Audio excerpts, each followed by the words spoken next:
Story of Joseph, Part 1. Joseph's Dreams. One of Jacob's 12 sons was named Joseph. He was the youngest in the family except for Benjamin. When Joseph was 17 years old, he went out into the fields one day to help his 10 older brothers who were taking care of the sheep and the goats. But while he was there, he saw his brothers do something they should not have done. That night, when he got home, he told his father. This was a good thing to do, for then his father could talk to his brother about it so that they would not do it again. But of course, his brothers were angry with him for telling on them. Joseph was his father's favorite son, so his father gave him a present of a beautiful coat. But this made his brothers jealous. From then on, they couldn't seem to find one good thing to say about him. One night, Joseph had a strange dream, and the next morning, he told his family about it. In my dream, he said, all of us were out in the field tying bundles of grain stalks. Then your bundles stood around mine and bowed to it. This dream made his brothers even angrier. They thought Joseph was saying that they should bow to him as though he were their king. Do you think you are better than we are? They demanded. Then Joseph had another dream. This time he dreamed that the sun, the moon, and the 11 stars all bowed to him. His 11 brothers knew he was talking about them when they talked about the 11 stars bowing to him. And the sun and moon must mean their father and mother. This made them angrier than ever. When he told his father about the dream, his father scolded him. Do you think your mother and brothers and I are going to bow to you? He asked. Don't be foolish.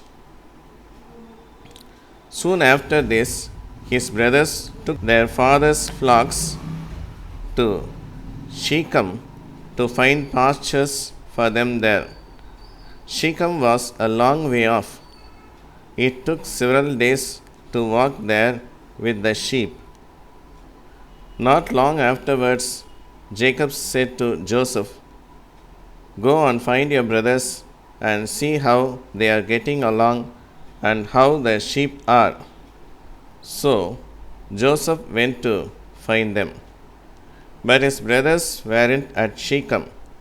He was wandering around in the fields looking for them when he met a man who told him, your brothers are at Dothan.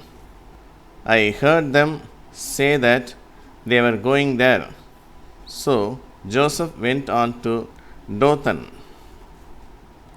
When his brothers saw him coming, they began talking to each other about killing him.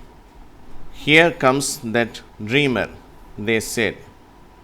Come on, let's kill him and throw him into a well, and we'll say some wild animal has eaten him.